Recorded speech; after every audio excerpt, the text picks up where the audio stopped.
Hello, my name is Eric Payton, and today I'm going to talk about my multi-node home monitoring system that I created for the ECE 561 final project.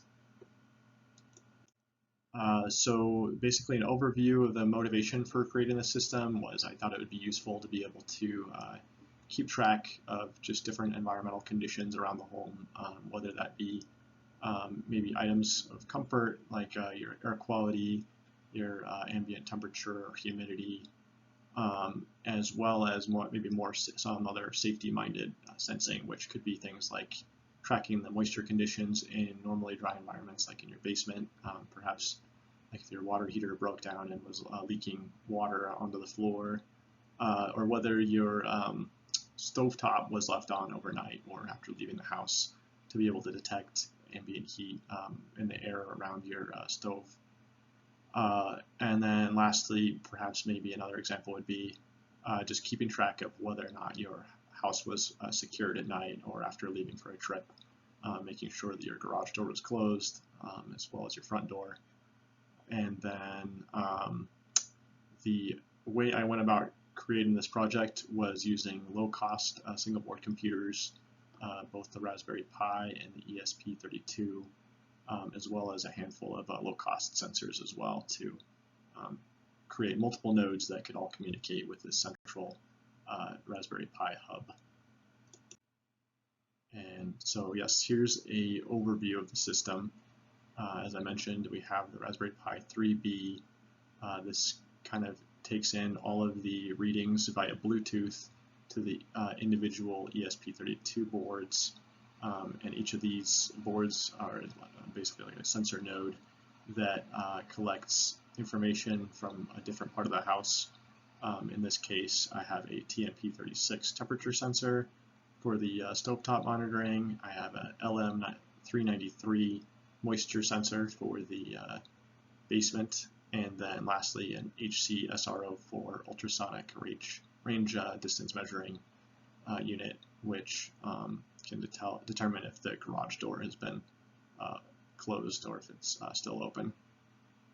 And so once these sensors have all been kind of queried by the Raspberry Pi, then the Pi can then publish these readings to either a running stream on like the terminal, which is what I have for my project, or else it could also publish these to a web server and display these on a web page where you can access that from either your phone or just a PC.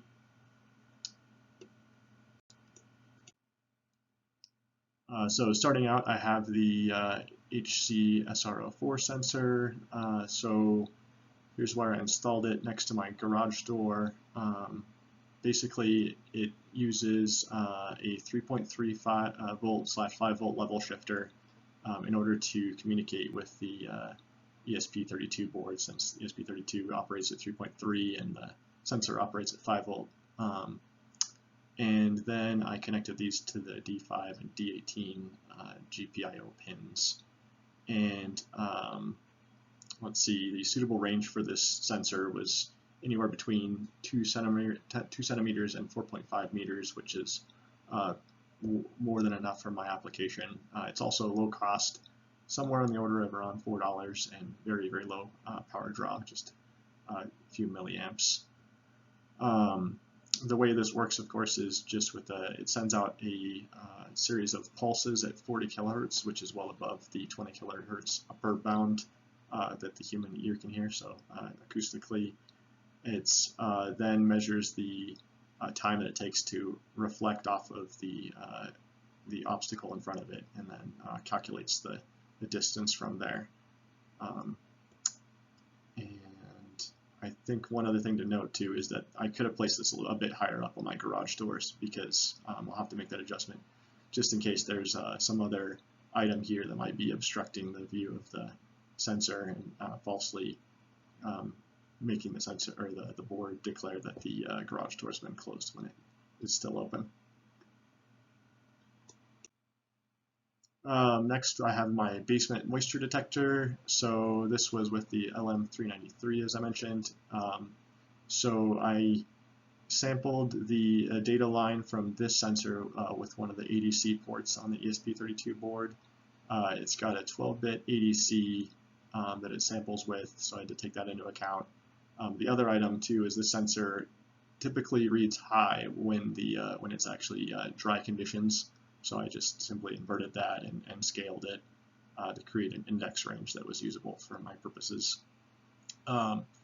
And testing this out, I see that I actually got 0 to 60 for dry conditions versus fully submerged, and so within that range, I decided to use 10 as my threshold for determining if the environment was damp or wet, and setting an alert based on that threshold being crossed. And this used the ADC1 pin, or the VN pin, I should say, on the ESP32 board. And then lastly, I've got the stovetop on versus off sensor. So I used the TMP36, again hooked into the ADC1 VN pin on the ESP32 board. Based on the documentation that I read, I had to scale based on the 12-volt ADC and using the 3.3 volt reference, and then use this equation in order to convert ADC ticks into, or the voltage ticks into degrees Celsius. And I opted to use 95 degrees as my threshold to determine whether or not the stove was left on or not.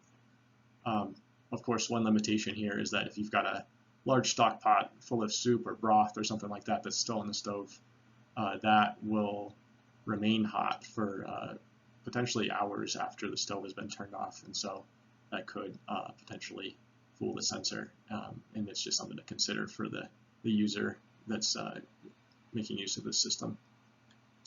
Maybe a future improvement that could help with that would be an IR camera to get better resolution on whether, or better determination if the surface of the stove is actually hot or if it's the pot's left on the stove. And then also, alternatively, I could have used direct sample of the knob positions through either the internal wiring within the control panel here, or else using a camera to look at the positions. Just a couple notes on the firmware. So I used the ESP-IDF, which is IoT Development Framework for ESP32. I noticed there was also an Arduino alternative, but I just decided this looked to have a lot of examples initially, and also was more closely integrated with the unit. So I went with this. And the Bluetooth was kind of the foundation I had set for the project. I had a template that I found within the ESP32 example folders that went through Bluetooth and how to use it.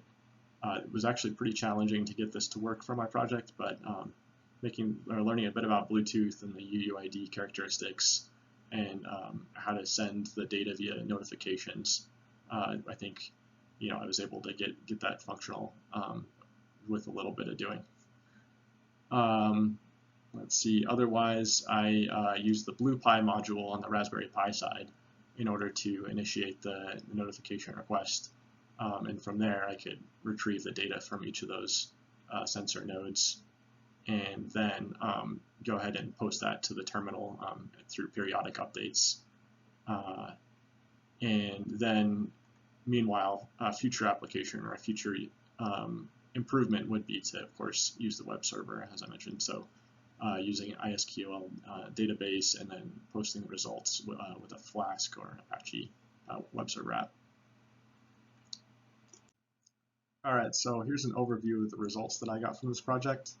I started out with the Hello World and Blink routine examples, or really just projects within the ESP-IDF framework, just to get an idea of how the build process worked, and just how to basically add my own changes within this framework and create individual sensor nodes. So once I was able to get the Bluetooth section of this project working, I did some range testing, found that line of sight capability was over 40 feet, but between floors and walls, this dropped to around 15 to 20. So to make this work overall, I would actually need to add an additional relay board or Raspberry Pi to get full coverage of the home. And then working with each of the individual sensor nodes, I did testing on each one on the bench and also in their own respective places in the home. And from there, I was able to determine relevant or applicable thresholds I could use for generating alert scenarios or alert conditions. So this is a look at the output that I've got on my phone connected through real VNC to the Raspberry Pi, and this is kind of the end deliverable I have for the project. Okay, thank you for your attention.